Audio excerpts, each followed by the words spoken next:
আসসালামু আলাইকুম। দেশ ও দেশের বাইরে থেকে যারা দেখছেন সবাইকে শুভেচ্ছা, স্বাগতম। আপনারা দেখতে পাচ্ছেন এখন বস্তায় আদা চাষ প্রণালী।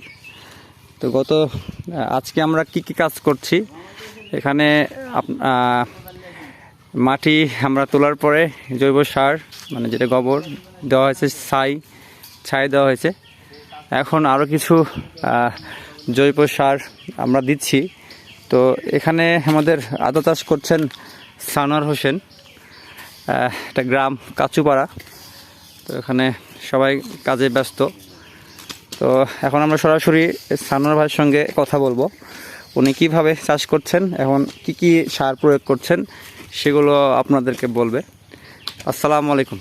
ওয়ালাইকুম আসসালাম। আসসালামু আলাইকুম। ওয়ালাইকুম আসসালাম। সানোয়ার ভাই কেমন আছেন? আলহামদুলিল্লাহ, আপনি কেমন আছেন? আলহামদুলিল্লাহ ভালো আছি। তো আপনি আজকে আপনি এখানে কি করছেন? বস্তা আদা চাষ করছেন ভাই? আমরা বস্তাতে আদা চাষ করব, তার জন্য মাটি প্রস্তুত করতেছি আর কি। আচ্ছা আচ্ছা। আর মাটিতে যা কিছু দেওয়া লাগে, হ্যাঁ, কি দিচ্ছেন?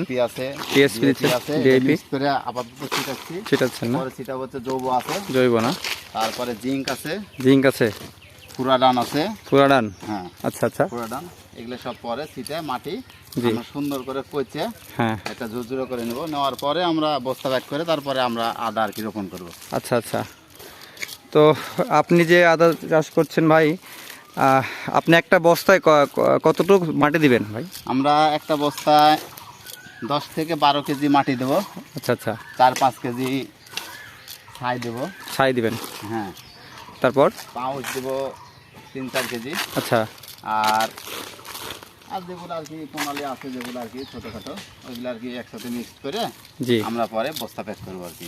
আচ্ছা, আপনি যে অবস্থায় আদা চাষ করছেন, তো এটা আপনি কি বাগানের নিচে দিবেন?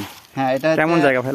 আদো আলো একটা জায়গা লাগবে আর কি। জি জি জি। এখানে 30% মিনিমাম 30% ছায়া থাকতে হবে। জি জি। আর বাদ বাকি 70% আলো থাকলে হবে আর কি। এরকম এরকম জায়গায় শুষ্ক জায়গা লাগবে, কারণ আদা তো শুষ্ক জায়গা ছাড়া তো হবে না।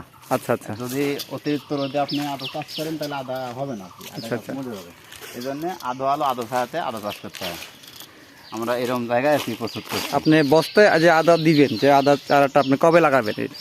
এটা মাটি পচে যাওয়ার পরে আমরা 10 থেকে 15 দিন আর কি মাটি রেখে দেবো। জি জি জি। রেখে দেওয়ার পরে মাটি যখন আর্দ্রতা আমরা বুঝতে পারবো যে হ্যাঁ মাটি এখন পুরো দমে ঝরঝরে হয়ে গেছে, জি জি, তখন আমরা বস্তা প্যাক করবো। বস্তা প্যাক করার পরে জি জি, প্রতিটা বস্তায় 40 থেকে 50 গ্রাম করে আদা আমরা দিবেন। রোপণ করবো।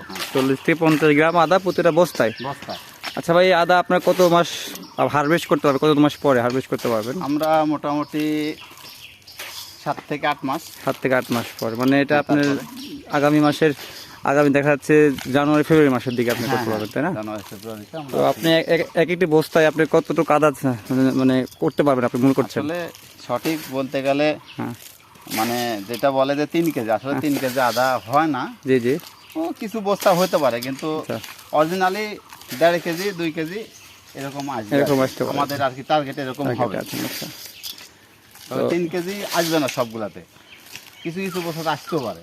আচ্ছা আচ্ছা। তো আপনাকে অসংখ্য ধন্যবাদ ভাই মূল্যবান সময় দেওয়ার জন্য। আর বস্তায় আদা চাষ সেটা কিন্তু একটা সাথী ফসল, আপনারা করতে পারেন দর্শক বন্ধুরা। এখানে আদা করতে পারলে আপনার যে আম বাগানের নিচে যে কোনো দেখতে পাচ্ছেন যে নিচে জায়গাগুলো কোনো এটা ফাঁকায় পড়ে আছে, কোনো ইনকাম হচ্ছে না। তো আপনি এই জায়গাটুকু আপনি কিন্তু বস্তায় আদা চাষ করলে আপনাদের কিন্তু এখান থেকে একটা ভালো ইনকাম হয় ভাই। ধন্যবাদ ভাই সাথে থাকার জন্য। আর আমার চ্যানেলটা সাবস্ক্রাইব করবেন এবং শেয়ার দিয়ে রাখুন, ভবিষ্যতে আপনাদের অনেক কাজে লাগবে। আসসালামু আলাইকুম।